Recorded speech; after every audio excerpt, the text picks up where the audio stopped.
God damn it. What? Mike, you know what What? really pisses me off about RPGs? No, but I assume you're going to tell me. They don't even have to be good. Well, that's a hell of a statement. No, I'm serious.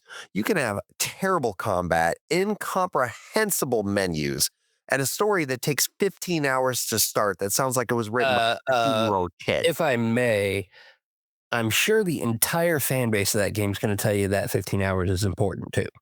Exactly. And then you finally get to what they call a game. And that's when they're like, oh, it gets good now. What game are we talking about? Yes. All right, that's fair. There are RPGs that, by every reasonable metric, should have died in a bargain bin at Dollar General. Yeah, instead they are classics. Beloved classics, games that you are apparently not allowed to criticize at all on the internet without somebody writing a 12-paragraph response and probably showing up at your house. So, Final Fantasy VII, How dare you? Do you want to fight, Mike? bring it on.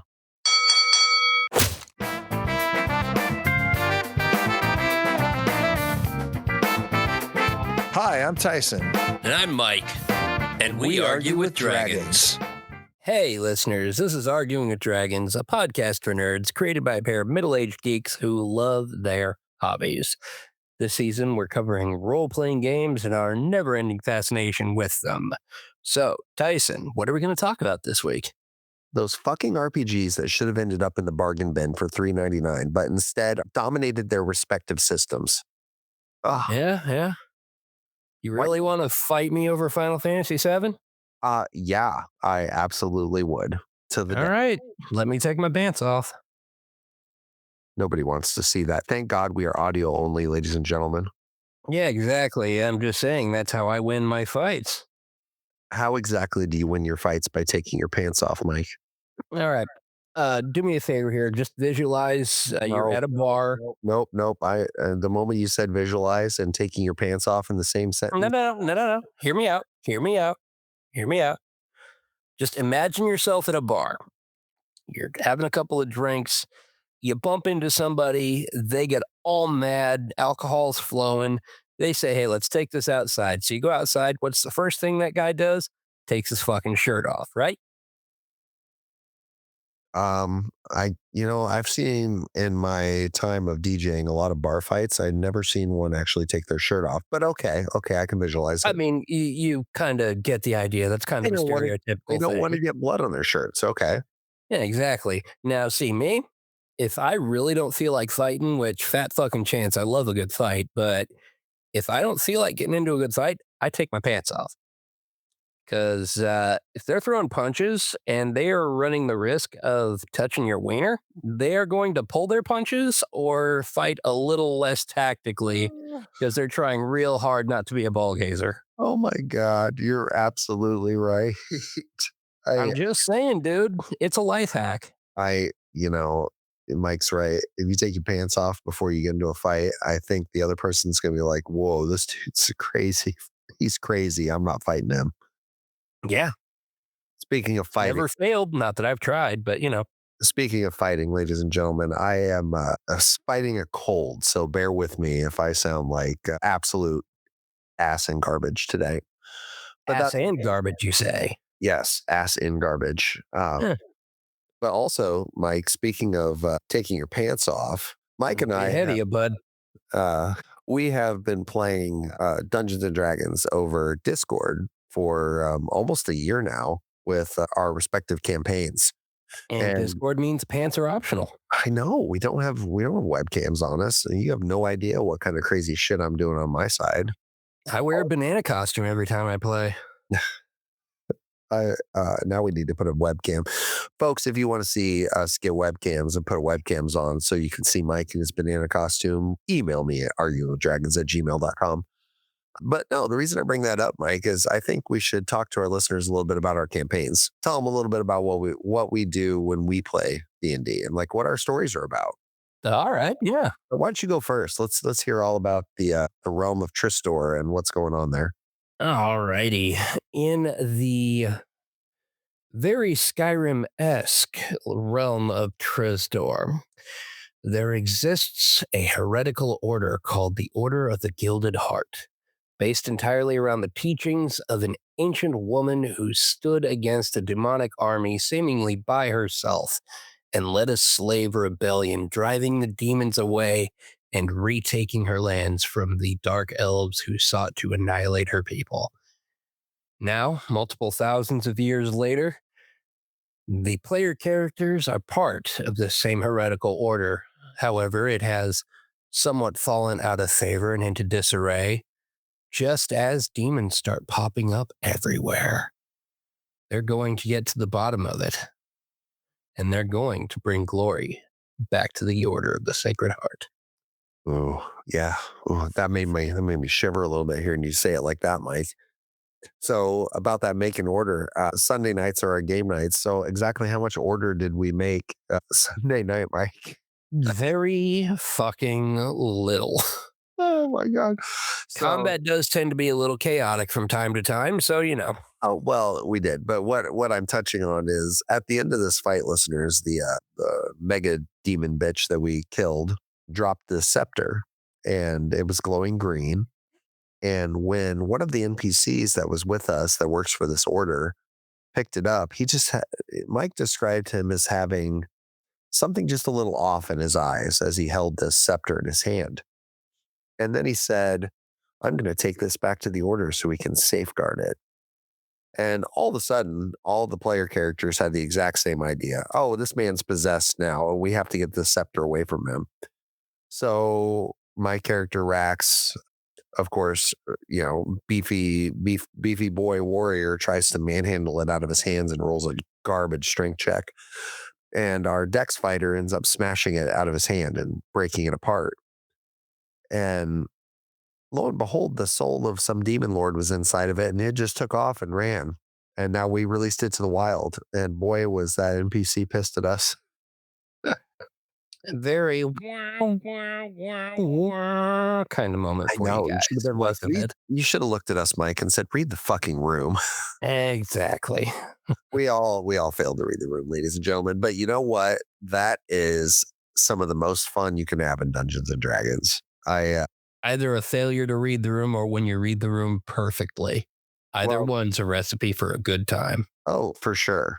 But it's those unexpected things that your players do that make these games fun. So I know this may be pulling the rabbit out of the hat for me a little bit since I play in your campaign, but I'm a veteran DM, so it doesn't matter. Yeah. What curveballs have we thrown at you as players in your campaign so far? Quite a few. First of all, you rolling a crit, then adding about 7 or 8 different other damage sources to it, dealing, what was it, like 42 of total damage? Oh yeah, it was a stupid amount of damage. I have a great sword that Mike was gracious enough to give me that adds on an additional D6 of force damage once a turn. And then on top of that, I rolled a 20. So it was already high damage. And then after that damage was already high, I used an ability called Hue that was on my character sheet that allowed me to roll another attack roll with that same weapon if I roll a crit. So I rolled again, dealing another 2d6 points of damage. So it was a lot. And I rolled pretty high. And yeah, she took like 50 some odd, or the monster we were fighting The demon brute that she had summoned, yes. took a shitload down. What else? Like what character driven stuff? Not just die rolls, but like Character driven. behavior. Well, as behavior is concerned, all of you are kind of, I don't want to say predictable. Well, if you don't want to stay predictable, why'd you say predictable? Well, predictable doesn't quite sum up what I'm trying to get at here. Predictable would just mean, oh, yeah, that's what he's going to do. And then blah, blah, blah. No, it's more, you're not predictable, but y'all stay with your characterizations very well. And honestly, I kind of assumed on session fucking 0 that everything would just devolve into chaotic mess after chaotic mess. over and over again. And to be honest, I don't think it has. No, not really. I Barring the Scepter and the Demon Soul, yeah, yeah, it I and stayed pretty good. Rax is kind of a loose cannon. I like to play him as not as zany as like a Deadpool like character, but like definitely having unpredictable moments of rage, unpredictable moments of like not taking something seriously that should be taken seriously, or sometimes taking things a little too seriously when they didn't need to be so serious. Also, unpredictable moments of humanity where he's like, I'm going to literally sacrifice myself to save somebody, while at the same time, ridiculous moments of cruelty where if somebody has crossed him and or his people, then all of a sudden he's like he can turn into a real freaking monster. And unfortunately, I haven't really got to explore a lot of that since playing him in there because this group, our group doesn't on Mike's nights. They're not big role players, Not especially. and that's okay. That's the kind of group we've got, and that's they show up, they have fun, they're all nice, interesting people that aren't weird. They're So all in it for the adventure. yeah, yeah, they definitely are in it for the adventure. And, so is my group on Sundays. Mike plays in my campaign too. And I'll tell you a little story. The campaign revolves around a man named Godfrey, who is played by Cam, who was on our show, several episodes ago, talking about his Wild West RPG he's working on. Which we Um, will talk more about in the near future. oh yeah, he's almost he's game ready almost. He said so. That'll be fun to play test. Oh, yeah. Um, the Listeners, I'm going to just interject real quick. Listeners, if you want to see a long play or a live play of us playing that game for the very first time, you let us know. We'll talk it over with them. I will definitely record our play testing with that game. That'll be fun. Oh, yeah. And May witness the birth of the next big thing. you never know.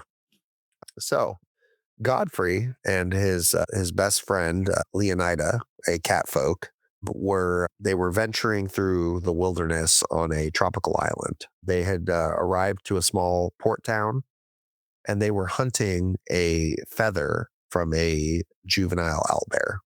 That was it was a very mundane thing they were after because Godfrey is somewhat of an artist, and Godfrey and Leonida were traveling the world selling their wares. I Shooting, just want to say this portion of the campaign was done before the session 0.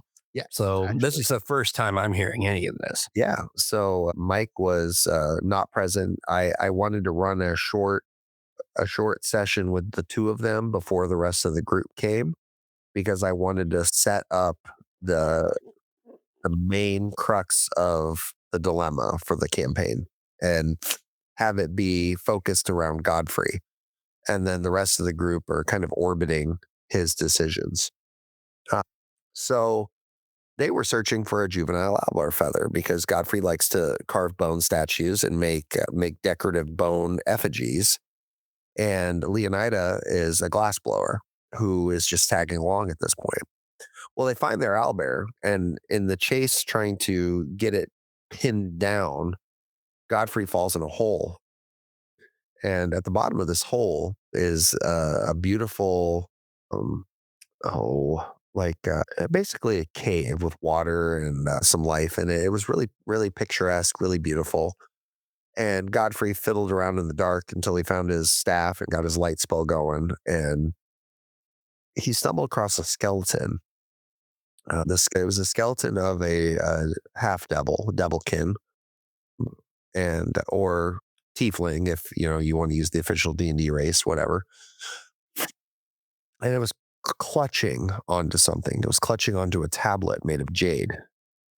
And on this tablet was writing written in a ancient dialect of Draconic that it took a moment to get deciphered and figured out, but it was a recipe, and that set in motion a grand quest for Godfrey to gather up all the components of this recipe to brew whatever it was, and it was a potion, but Godfrey wasn't an alchemist, so he didn't really have any idea what these ingredients were going to do when he created it.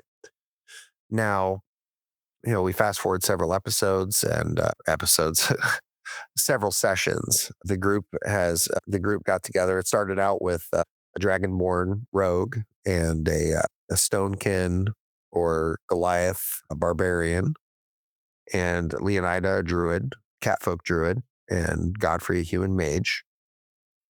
And then eventually we gained an orc barbarian also. And as we played through, we established there was several instances where lots of worldly things have been established now. You guys learned that the Fell Ascendancy is a kingdom in the far north, actually real close to Tristor from your campaign, and Mm.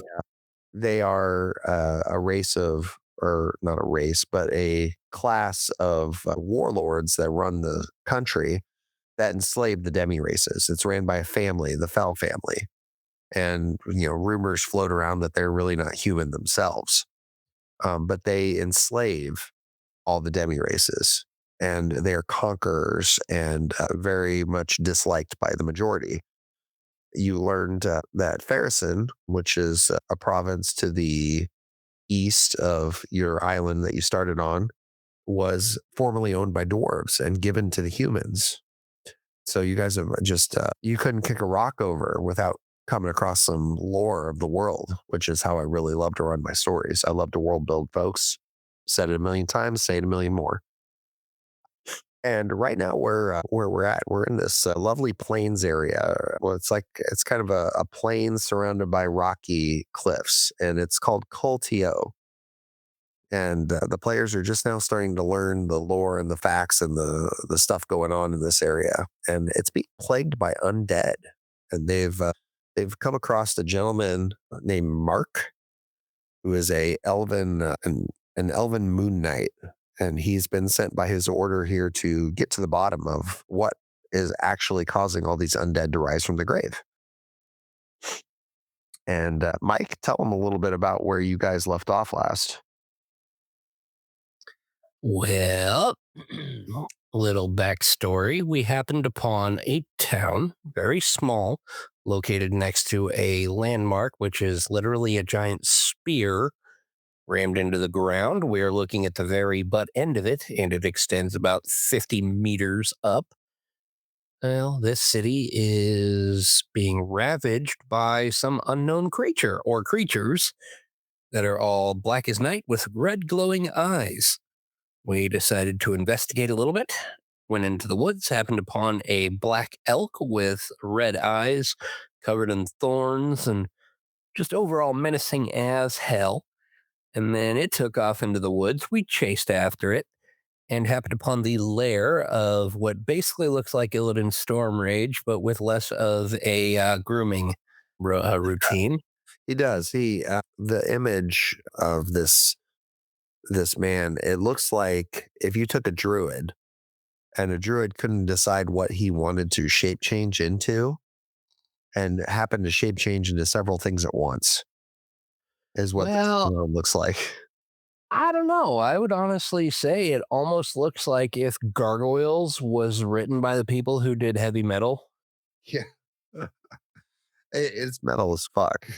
Yeah, yeah, But I'm not going to disagree with that. it's a really intimidating looking villain. And It's I'm like Baphomet banged a biker chick. so a little bit of teaser for Mike here. Oh, They're don't tease me, Daddy. they're they're learning that the villain that they're chasing is actually a druid, and Well, he's absolutely not something we've learned yet. yeah, and so they Spoiler are. alert, Jesus. Yeah, spoiler alert. Well, the fact that it was summoning creatures and the last thing you fought was a treant. Well, I didn't know that was a treant. It could have very well been a corrupted tree. Well, honestly, listeners, Spoiler after spoiler, dude. they took out I want to Next, say you're that going to tell me Snape kills Dumbledore. I think that was a challenge level 5 or maybe a 6. I don't know. That was grossly overpowered Yeah, Right. I think 3 of us were at, like, 1 or 2 HP left. Yes. And I will give you one last spoiler, Mike, that's not story related. Oh, no. The fights are going to continue to get more and more challenging and dire. And there's a reason for that. Well, as we get higher up in level, we slowly become gods, so I guess it really won't matter eventually. The reason, Mike, that I will share with you, because I know you won't metagame, and I know most of our gamers or our players probably aren't listening to our podcast, is that I intend Sadly, enough our own friends don't listen. they're not, we have more than 3 of them, and there's only 3 listeners. So Yeah, fair point. The spots are already taken. the point of it is that I'm trying to subtly or not so subtly encourage Godfrey to continue brewing the potion. Oh, Jesus. So, listeners, the potion he brewed a few sessions ago and found that it supercharged magic. So, the whole premise of my campaign was written around the idea of what would happen if you introduced a mana potion into Dungeons and Dragons? Something that not only replenished spell slots, but supercharged magic. And what would happen if this was lost and then suddenly found again in a world like Alduin? So the moral dilemmas, there's lots of them. Do they sell this thing for profit? Do they keep it for themselves? Do they destroy it and never speak of it again? And so far, our nice eclectic group of adventurers have decided to hold on to it because they think it might be useful later. So I am subtly going to push Godfrey to use the potion again because his friends are counting on him. Yeah. So that's I think he's the only one that didn't take any damage in that whole fight. that's because he hid behind a rock. I mean, I did the same and I still took the brunt of it. Oh, you got up at melee range a couple times. That thing had some nasty attack reach, and Oh, yeah, it did. Travis was like, he's going balls in, barbarian on this thing, trying to hit it, and he's not succeeding well. And he's soaking damage, and which is exactly what a barbarian should do. Yeah, But and me as a soul knife, I should have kept my distance the whole time. he ended that fight with 1 hit point left. So I think I was blubbering by with 2. yeah, yeah, it was bad. And then Leonida actually died. She would have been real low, like -6, but she was quickly stabilized. So I hope Cam will see what I'm trying to do and how I'm trying to push him into trying to save his friends and save people. So many more spoilers to come, though, Mike, and your campaign. Many more hooks and curveballs and all that. So I'm looking forward to it. Yeah, a lot of hooks in my game too, buddy. Oh yeah. I'm actually going to roll a new character in Mike's game. I'm going to play a mage, Yeah, you had said that. kind of a bookworm that is very much not likable, but I haven't decided quite yet what I'm going to do for his voice. You should just go super snooty. I do not want him to be super snooty. I think that's just not in the cards because he's not a snooty guy. He's more of a bookworm who just doesn't understand social anythings. But anyway, that's why I like D&D, folks. I like the role play aspect, the personalities, the big personalities, even the little personalities. It's all fun. And Every personality you can imagine. speaking of lots of personalities wrapped up into a game, let's talk about our topic, Mike. Yeah, why not? All right. So, folks, we are talking about RPG games that should have probably ended up in a bargain bin at a dollar store, but somehow made it and made it in a big way. And these are video games. This is a video game episode, folks. And I'm happy to say that.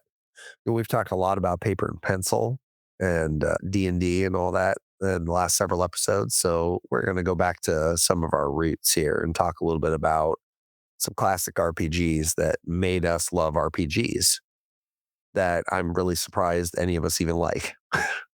Yep, sounds good to me. So I'm going to give you a lore dump on the first game, Mike, that we're going to talk about. Oh no.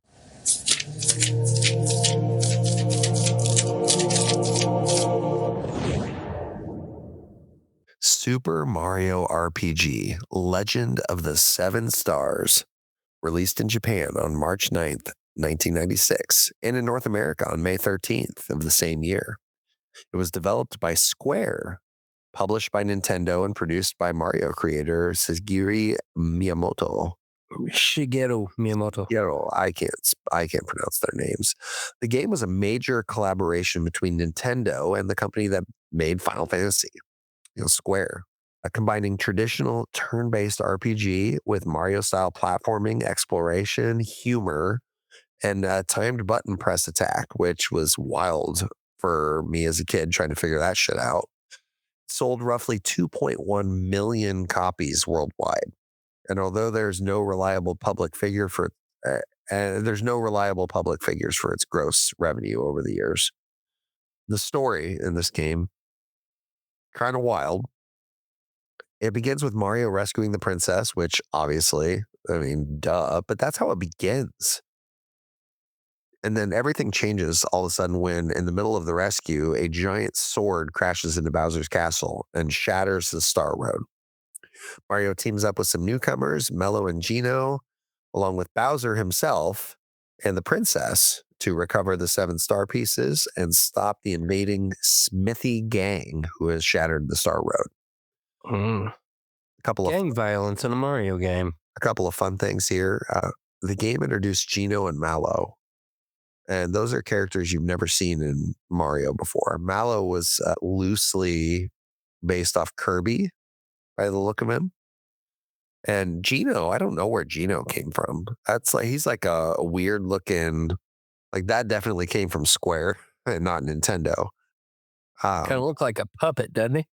Yeah, and it featured a Final Fantasy inspired boss too, named Cullux.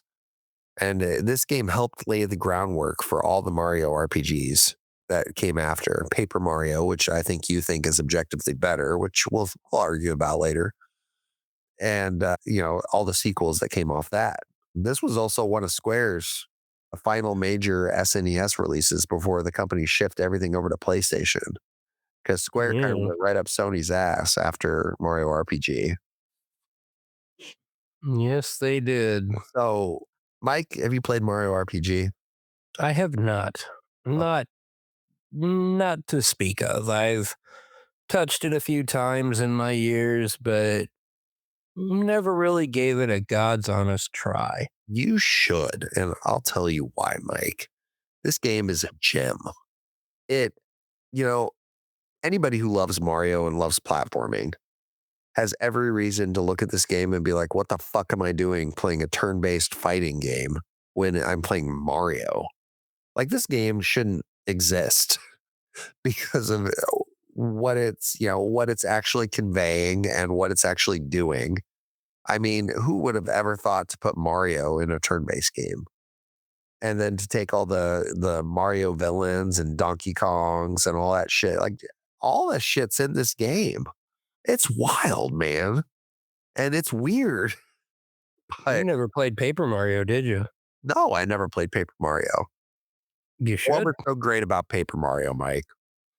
Turn-based Mario, kind of RPG style, JRPG style in its turn-basedness. A dynamic partner system where you can switch between partners and they do different things depending on the situations. There's also the inclusion of Luigi in later titles as a side character. Well, of course, you rescue the princess from Bowser. That's just the way every Mario game is generally. But it's got that same feel. It works like an RPG in the experience system. Get enough experience points, or in this case, star points, you level up. You can level up flower power, which is like mana, level up HP, which is obviously HP, and you level up badge points, which basically amounts to, hey, I can allocate this many points to use this special power. So it So, works a lot like Mario RPG in that sense, and it even has the rhythm-based system. It's called so, Action Command. So I'm looking up the wiki right now. It says the original Paper Mario began as a sequel to Super Mario RPG, which that got me excited as a kid when I heard that because I loved the first one so much. I was like, oh shit, they're coming out with a sequel. This is going to be great. But then changes in development resorted in the game becoming a standalone title rather than a Yeah. sequel. And then one of the game developers wanted to start changing core mechanics, and the series ended up turning from an RPG to an action adventure. Hmm. And that's kind of sad. With RPG elements, as mentioned. You know, I think they should have kept the formula. I think they could have told a lot more stories in the Mario world with that formula, and I think it would have worked. And they shouldn't have had to change anything, especially the art style, because the art style of Paper Mario just makes me want to throw up. Just not a fan. Mm.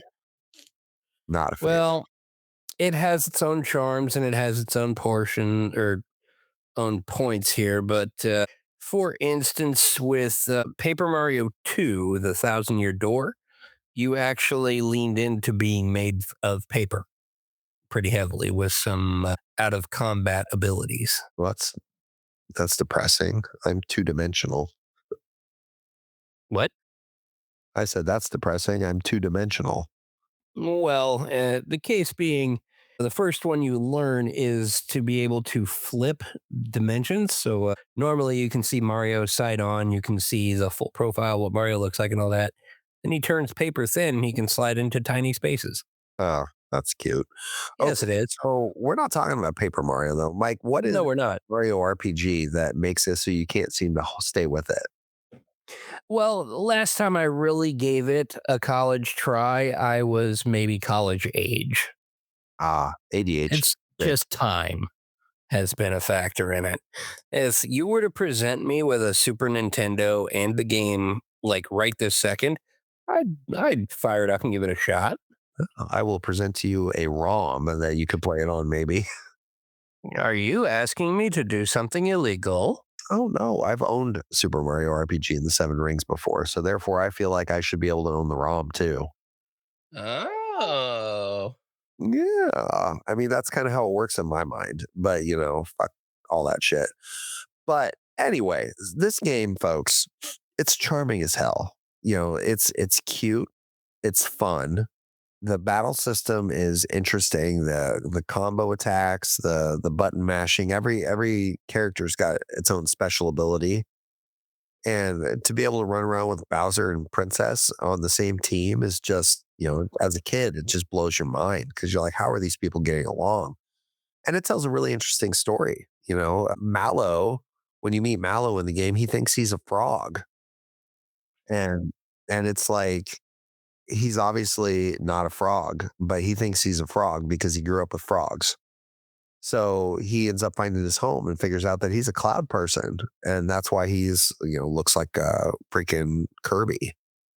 And Gino is a doll. You meet Gino later in the game when this kid is playing with dolls in a house. And when the Star Road broke, one of the beings made of stars came down and assumed the form of this kid's doll. And that's where Gino comes from. Very Huh. square. Very square. Definitely came from them and not Nintendo, I'm sure. But Yeah. like there's just and it you know, you're running around the Mushroom Kingdom going to all these places and doing all these things. And it's just really cool because you get to see the Mushroom Kingdom, or at least the version in this game, from a whole different light. And they could expand on that, I think, and really make something cool if they wanted to. And this game was re-released not that long ago on Switch in full HD graphics with you know, game updates and all that. And I would love to play it, but it's $60. I'm not doing that. I'd rather pick up the old Yeah. version. And wasn't it a Switch 2 exclusive? No, it's Switch One, I think. Oh, okay. Okay. I thought it was a It, little more recent than it that. says it's compatible for the Switch too, so I'm assuming Well, I mean, the Switch 2 is compatible with every Switch 1 game, so it makes sense. there's one that it's not. It's like one game. Yeah. I don't And know. I'm sure that game is awesome. But Mike, I would highly recommend it. Okay. I Now, mean, this game is not without its flaws. oh, of course not. Every game has its flaws. It's very sloggy. It's very grindy. The random encounters get super fucking annoying. And if you don't like platforming, there are some places in this game where you have to actually platform jump. Well, They're I mean, that's what RPGs are, is grindy. not always. I mean, some RPGs can get away with being a little grindy, but still, like, make it feel like they're not grindy.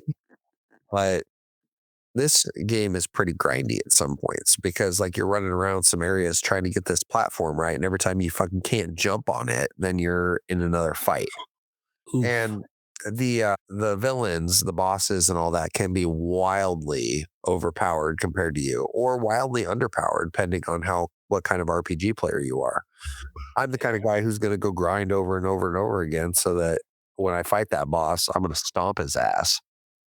But I had the same thing happen with Witcher 3. I started doing the DLCs just as soon as I was leveled up enough to do them, and then the main story became completely trivial. yeah. So, as full disclosure, folks, as a kid when I played this game, I didn't fully understand it. I definitely didn't finish it, but I enjoyed it. It was one of the first turn-based RPGs I ever played, because I was the kid who went to the video store and rented games, and I rented this game when I was probably 6 years old, 7 years old, and I was not mature enough for a turn-based RPG. But this is a game that I picked up later in life and absolutely demolished it and loved it every second of it. Um, There you go. every time I look at this game, I'm like, how in the fuck was this game popular? And why in the fuck would I like it? Like, I like Mario, but I'm not like a huge Mario nerd. And this game is just so childish that it just leaves you with that whole childlike wonder. It's very nostalgic, folks. Pick it up. Yeah. Super Mario RPG in the 7 stars. Go get it on Switch if you've got a Switch. Or better yet, go to your local game store and find yourself an old SNES copy. It might cost you a couple $100, but trust me, worth it. All right. Well, All right, Mike, you made a believer out of me, bud. what are you bringing to the table for me, Mike? Well, first one I'm bringing up, I'm going to go ahead and keep on the hype train that we got going. And this hype train has square wheels. Meh, meh. Uh, oh, that's so. Only people that have seen the original Rudolph the Red-Nosed Reindeer will get that joke. But anyway, Kingdom Hearts. Oh, God. Yeah, I know. Put your handkerchief away. You don't need to get all teary-eyed on me here. Anyway, Oh, Kingdom Hearts. Sorry? Well, actually, I don't have a lot of beef with Kingdom Hearts. I've never played it, but Oh, I do. it does have quite a few Final Fantasy characters in it, which I like, including FF7.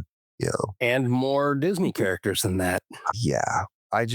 My beef with Kingdom Hearts is what in God's name is going on with their numbering system for these games? Well, I'll get into that, kinda. All right, Mike. But, well, just a little background here. Kingdom Hearts was developed by Square, published in North America by Square Electronic Arts for PlayStation 2. Released in Japan March 28th of 2002, and in North America on September 17th. Now, it was directed by Tetsuya Nomura, combined Square's action RPG design and Final Fantasy characters with the worlds and characters of Disney. Somehow, this completely insane crossover worked, and by March 2004, the original game had already shipped more than 4 million copies worldwide. Which brings us to the question of how the fuck did it work? And for that, my good man Tyson, I have a rant. Oh, I got to hear this, folks. Yeah, Mike, are you rolling initiative on Kingdom Hearts? I most certainly am. Come at me, Disney dads.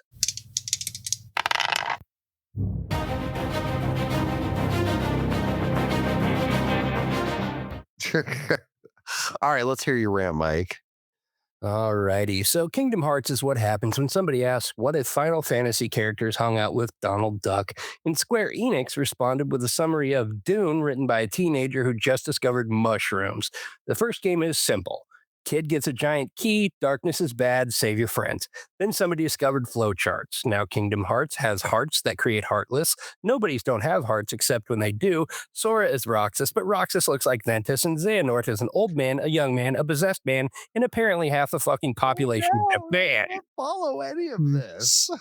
Well, you're not supposed to. That's kind of the point. Anyway, you better have played every goddamn game in this series, because if you skip some obscure handheld game from 2009, suddenly Goofy is explaining the metaphysical consequences of a sleeping heart while Mickey Mouse stands behind him dressed like Darth fucking Vader. And here's the thing. Kingdom Hearts is wonderful. The music is phenomenal. The world's charming. The combat eventually becomes spectacular, with Sora flying around the room like somebody fired the toddler out of a railgun. And underneath 18 metric tons of incomprehensible anime bullshit is a genuinely sweet story about friendship, growing up, and desperately trying to get back to the people who love you and that you love back. And that's how the damn thing succeeded as an RPG. It gave you something that no other game could. You could fight alongside Cloud Strife, explore Halloween Town with Donald Duck, and beat the shit out of Hades with a giant key, and then watch Mickey Mouse dramatically emerge from the shadows like he's about to execute a political prisoner. It's stupid, it's confusing, it's completely sincere, and somehow it just fucking works. Oh. God.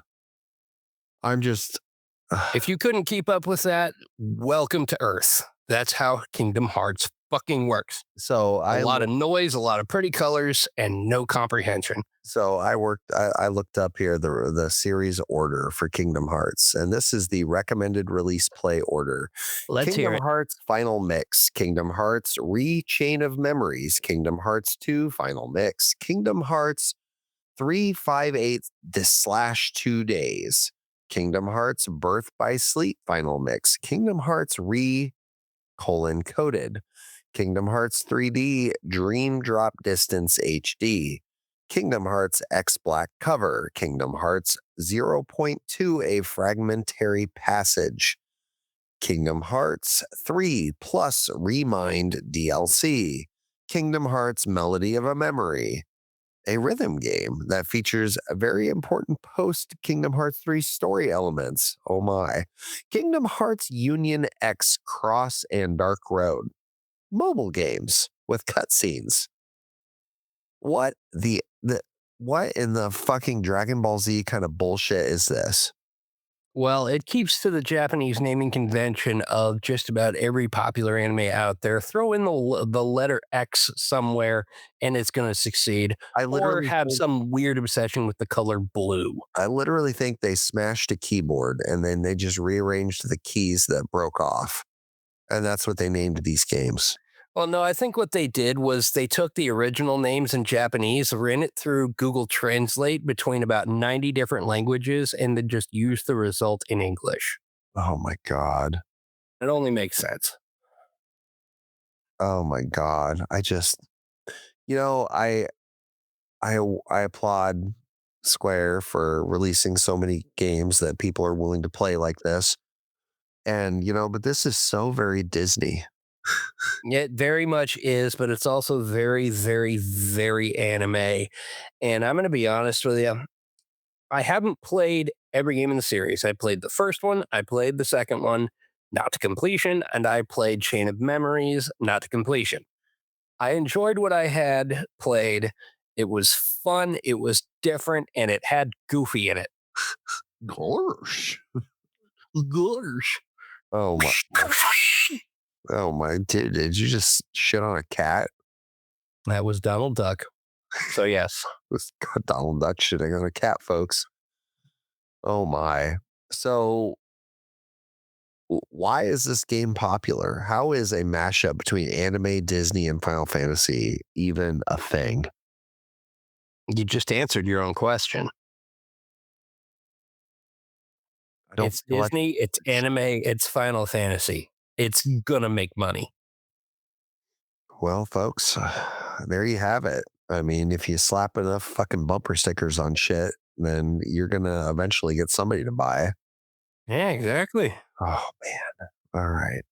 So I'm going to talk about another game, Mike. That do it. This game is much, much different. This is an Atari release. Did you know that? I bet you didn't know that. I bet I didn't. All right. Gauntlet Legends Hell yes. began as an arcade game developed and published by Atari Games in October of 1998, the golden years of video games, folks.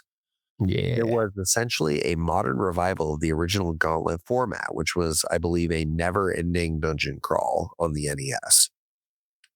Taking 4 players dungeon crawling into a full 3-dimensional world while adding RPG mechanics like character levels, stat growth, unlockable characters, equipment, persistent progress. This was an arcade game originally, but players could save their progress on the arcade game using a password system, which was weird for the time. And I mean, it was cool as hell. So the game was produced by a guy named Mike Halley, and that's pretty. I would have thought this would have been one of those, Japanese release games where you'd hear, nope, this is an American guy made it. The Gauntlet title was developed under Atari, but the series eventually moved, I think, before the sequel came out over to Midway. There are no reliable sales figures for this game, so I can only speak for the fact that I've seen it at so many arcades as a kid. And whenever I mention this game, everybody knows what I'm talking about. Oh, hell yeah. I mean, Hell, even I played the hell out of that game. exactly. And you could have played it in several different places because this game was ported from the arcade to the Nintendo 64, the PlayStation, and the Sony Dreamcast.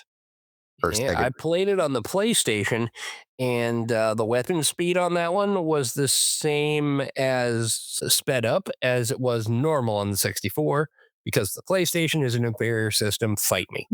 Fight him, folks. Call it arguewithdragons@gmail.com. Send us pictures of your fist, and then I will impose them on Mike's face. Please do. The versions that were released were definitely not identical. The N64 version could support 4 players with the expansion pack, while the PlayStation version was only limited to 2. The Dreamcast version is generally considered the most feature-rich port because it incorporated material that was already developed for the follow-up, Gauntlet Legends Dark Legacy, so it had extra character classes, it had more refined graphics, it had secrets built into the game that neither of the other ports had. One cool fact, Atari ran a contest for the first 500 players to finish the arcade game. If they submitted their code, Atari would send them a free t-shirt. I would love to see what that Gauntlet Legends t-shirt looked like. Wish I had it. No shit. I was not rich enough in 1998 to beat an arcade game. Yeah, that particular arcade was a real punch in the wallet. You know this bullshit. It Playing on that. Yeah, your health counted down without being attacked. It was literally hungry for quarters, and that was it. Yeah, this was a quarter muncher. This game was a big quarter muncher. But your level, you can get to level 99. You can max your stats out. It had hella replay value trying to get there. Oh, definitely. Now, the story of this game was very simple, very Gauntlet. An evil sorcerer named Garm gathers 13 runestones and uses them to summon the demon Scorn. Scorn immediately turns on him, imprisons Garm's soul, and scatters the runestones throughout 4 kingdoms. Players choose characters like the warrior, the wizard, the archer, and the Valkyrie, or the dwarf, the knight, and all that if you have the Dreamcast version. And you fight through massive hordes of monsters to recover the stones, collect keys, defeat the guardians of each realm, and eventually confront Scorn himself. Gauntlet Legends is not remembered because of its complicated story. It's remembered, though, because 4 fucking people sitting on a couch playing a action style RPG together was complete fucking chaos. Didn't we touch on that during our couch co-op episode? Yes. This was a game, Mike, that I will firmly be in your corner on, that this is meant to be played together on a couch. It was so much fun to play with your friends. Tell you what, guys, hit us up to send in a request if you would like to see us do couch co-op Gauntlet Legends 64. I will find a camera to make that happen, folks. I would love to do that. Long play. We can do a 24-hour playthrough if that's what it takes. I don't care. I have enough caffeine, and I'm sure between the two of us, we can put together a couple of pizzas. I have a life. I can't play a game for 24 hours, Mike, but I like where your brain's at. This game, folks, it has the ability to do that. You maybe not 24 hours, but this was the kind of game where you replayed a level over and over again until you found all the secrets. And then you replayed it over and over again because if you had the cool version on the N64, when you found a special, it was weird because on the arcade version and on the PlayStation version, if you found a special item, it would count down seconds on a timer. And then you had to use that ability while it was counting down. On the N64 version, though, you could stop that timer by hitting a button and turning off the item. And as far as I know, I'm not sure about the Dreamcast version. I never owned a Dreamcast. I should go out and find one, but I've never had one. But on the N64 version, you could stop the timer, go sell your items, and get so much fucking money that you could buy the stat increases to max your character out. Not to mention playing the very first level over and over again to get you to level 99 real fucking quick. Yeah, several hours by real quick standards. But yes, you could just play the first level over and over and over again. And every time you go through, you rake in 2 to 6,000 gold, depending on if what level you are when you go in. Because as you get stronger, they increase the number of bad guys in the level, which increases the loot you get. And there's really no dangers that are going to kill you in level 1. No, You not get at a all. shitload of stuff that makes a shitload of money. So it's a little broken, but oh my God, this game, folks, so the point of this game really is your two characters, your Valkyrie and your warrior are hack and slash. Now, if they're at distance, they can throw their axe and they do a little bit of damage. But if they're up in front row, they attack with their sword, they do a lot more damage. Now, then you got your archer and your mage who attacked from range. They did more damage at range, but shitty damage up front, up close and personal. So if you get a group of all four of these baddies, oh, let me just tell you. And then you could dig through and find all the secret characters. Like one was a minotaur, one was I believe one was a sphinx. One is Falconess, Tigress, Minotaur, and I can't remember the last one. So, and there was a hidden last one, the sorcerer himself. Summoner. The summoner. That's it. The summoner himself. And so you could become the summoner in the end, which was like the max stats you could get for a mage. It used the mage's special attacks, but my God, you were so powerful. So, and let's be honest, though, all these special attacks exactly the same, no matter which character you played. Yeah. Oh, yeah. They just look different on the screen, but they were pretty much all flavor. It's just well, to be honest, the mage is third because it built up from a power attack to a middle attack and then the high end attack as your turbo. Yeah. The middle attack for the mage was different. And what's weird about the mage is the middle attack did more damage. The rock shower ability does more damage than anything else in the game. Really? Yeah, it's weird. Huh. But you could kill a golem in the game with one rock shower, but you could not kill him with one final special. So really cool shit. Really cool shit. This game, admittingly, is a little bit on the easy side if you build your character up too high at the beginning, and can get a little too challenging if you don't, especially if you can't find the keys or you can't find the way to progress, and then Scorn's laughing at you every level. Oh, it's fucking irritating shit. And I'll warn you now, the graphics are really janky. I mean, super janky. Exceedingly. It does not run well on emulation, but it does run on some. I have a Beta Sarah emulation box upstairs that it runs really well on. And I'm not afraid to say that, Nintendo, because I have a physical copy of the game in my tote. Eat my ass. Anyway, so yeah, Gauntlet Legends, fucking award-winning game. Now, the reason I include it here, it's a fucking arcade game, Mike. Yes, it is. You had to question me whether or not it was even an RPG. A little bit. It's got RPG elements, but is it a whole-on complete RPG package? You name your Not character. especially. Yeah, it is. You name your character, you pick where your stats go, and you level up. It is absolutely an RPG. And I That's more of an RPG than Super Mario RPG was. oh, Super Mario RPG, you couldn't name your characters, you're right. Your stats went up, but you also didn't pick your special abilities. I think they just happened over levels. Or it had way more Mhm. RPG elements than I'm probably giving it credit for right now. But a little game out there, Mike, that a game like Gauntlet Legends inspired. What's that? Oh, this tiny little unheard game series called Diablo. What the fuck is that? Oh man, you know what Diablo is, Mike. Yeah, you're right. I do. Not that I played it much, but still. Diablo is a very fun game, and it also gave me Gauntlet Legends vibes, and that's why I loved it so much. Hordes of enemies coming at you, and you just blasting away at them, and Yeah. that whole grim dark thing that Diablo's got. They try to capture that in Gauntlet Legends, but it fails because you're using graphics from N64 days.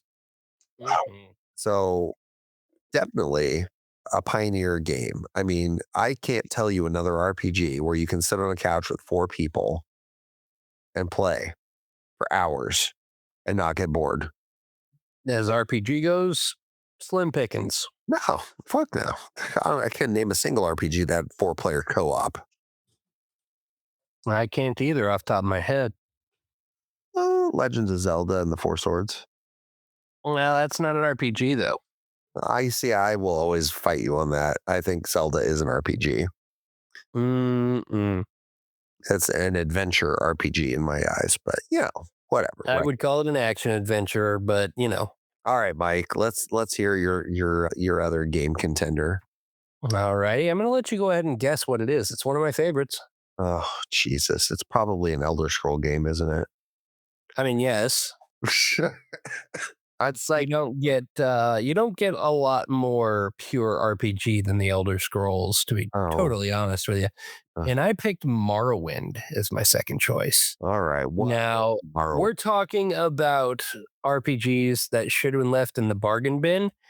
In this case, I picked Morrowind because of one specific reason. It was supposed to be Bethesda Softworks' swan song. It was supposed to be the last game before they closed down. They decided to throw shit at the wall and hope something stuck, and by God, it did. Hmm. Yeah.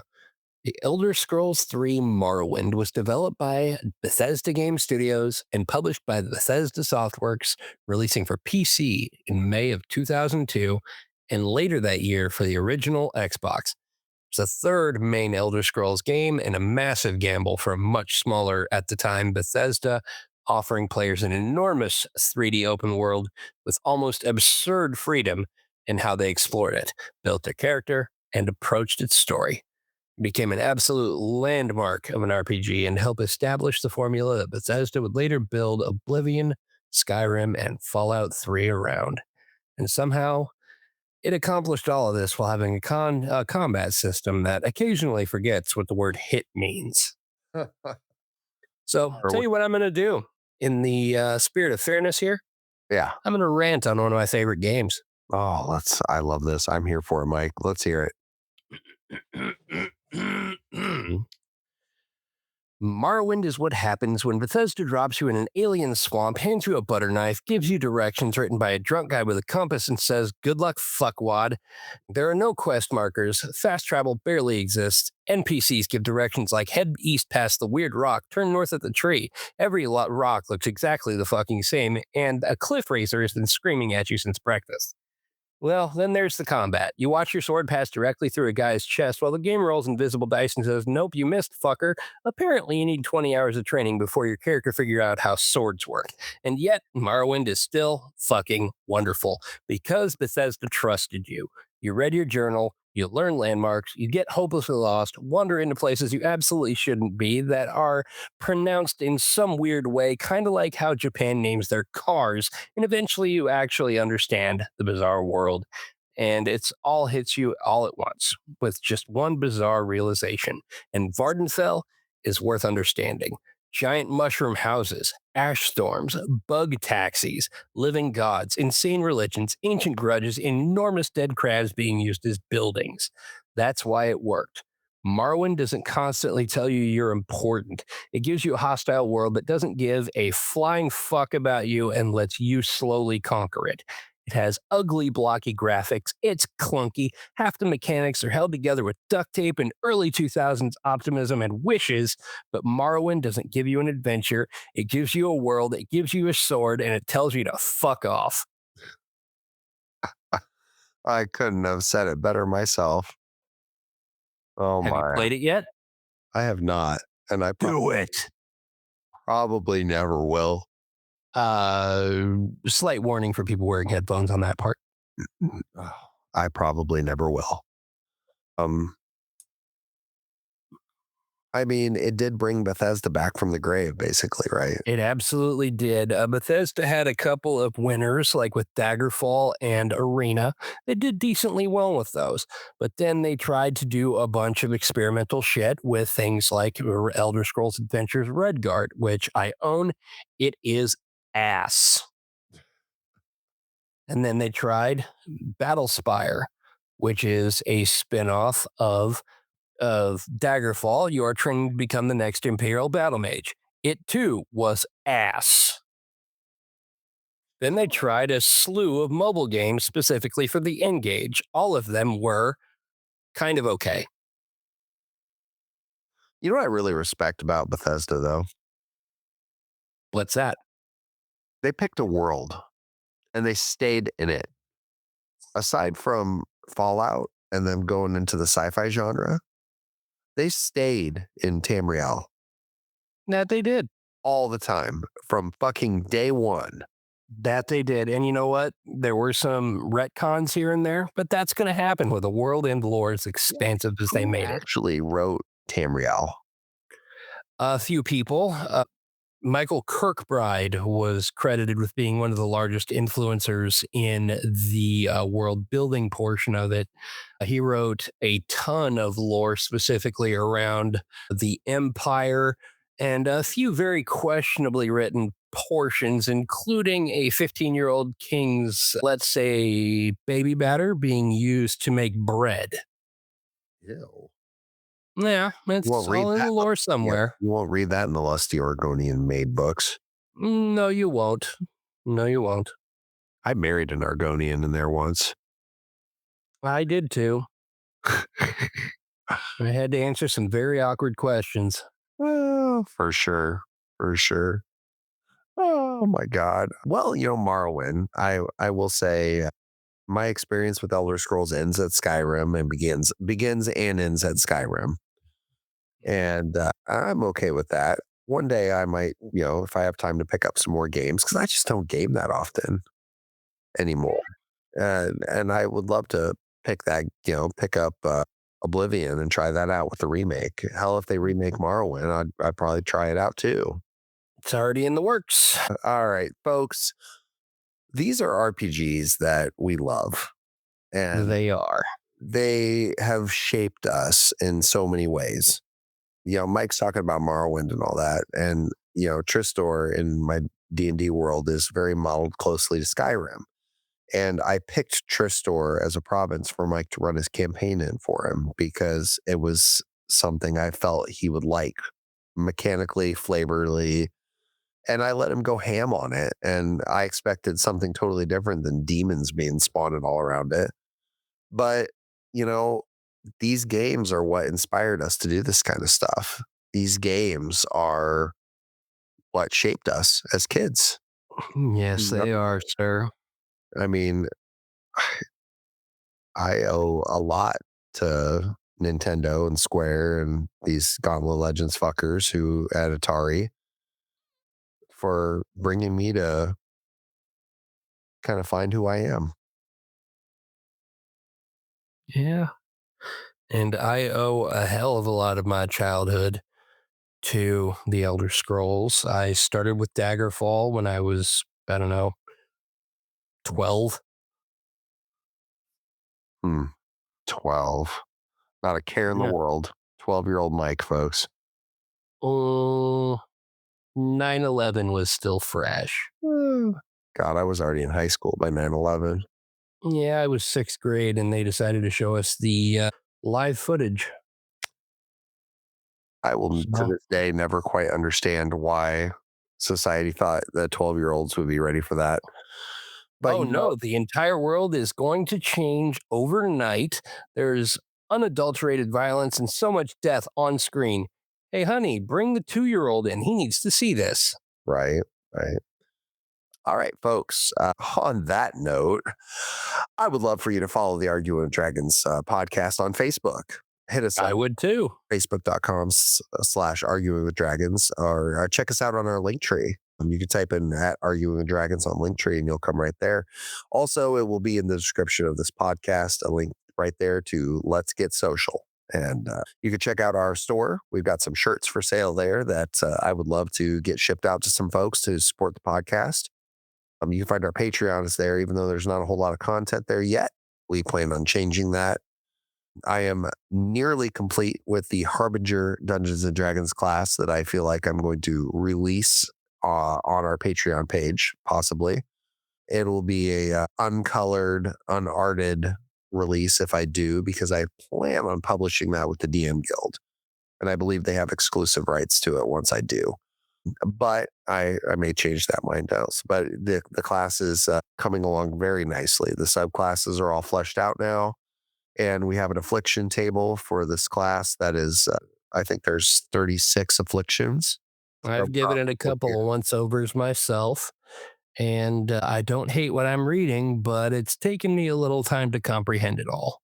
Yeah, it's an interesting mechanical class. It's a martial class that has 3 different tiers of afflictions. There's afflictions of the flesh, of the mind, and of the soul.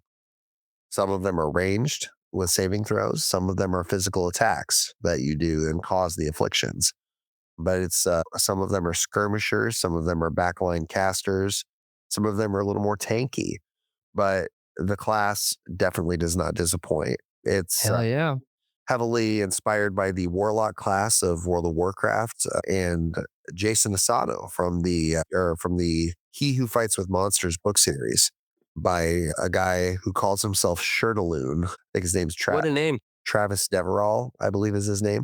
There's a character in that book that shares a name with one of our dear friends, listeners. And it's actually kind of cool. But it's an excellent book series. I'm on book 7 now. And I want to thank Shirtaloon for writing these books and putting it out there, because it's been a wonderful inspiration for the D&D class. And I hope that somebody out there will play it and maybe pick up his book and read it and check it all out.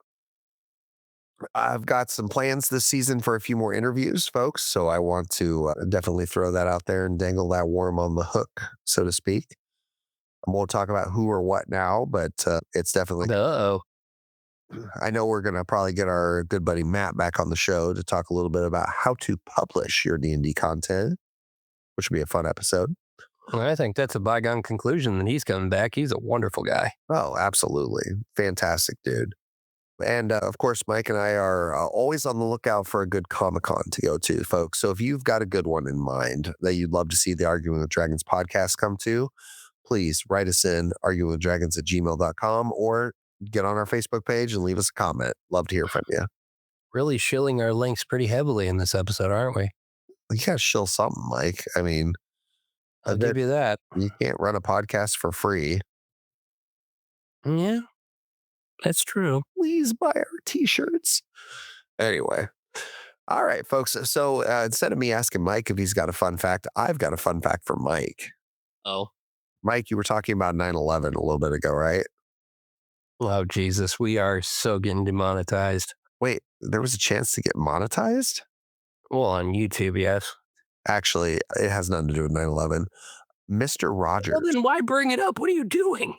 Mr. Rogers, after the assassination of John F. Kennedy, actually did a special episode to explain to the children watching who were going to hear about the assassination of a U.S. president, and explain to them in ways that they could understand what happened so that they would not be scared. Hmm. God bless his heart. I've got a fun fact for you about Mr. Rogers as well. Oh, yeah? Let's hear it. Yeah. Well, one time, Mr. Rogers was taping an episode of his show. He went outside to find that his car had been stolen in New York City, of all places. Who knew? Well, the man who stole the car realized later that the car belonged to Mr. Rogers, and he promptly returned it. Oh, I hope. And apocryphally, Mr. Rogers gave him a big hug and said that God loves him. Oh, that's even better. Yes, I'm not sure if that part's true or not. That's just what I'd read. I could But totally believe that. I do too. Yeah. Mr. Rogers was the type of person that we neither deserved nor will we ever see again. Yeah. Well, actually, I think we have seen the modern day Mr. Rogers and Miss Rachel. I will kind of give you that. Well, I will kind of give you that. tune in on her and look up her social status and her stances on things. She is not a quiet peach. No, she is not. But a guy my age watching Miss Rachel just to see what she does would be a little weird. That's fair. All right, folks. My name is Tyson. And I'm Mike. We are Arguing with Dragons. You have a great night, folks. Go with the Force. Or whatever they say in Star Wars.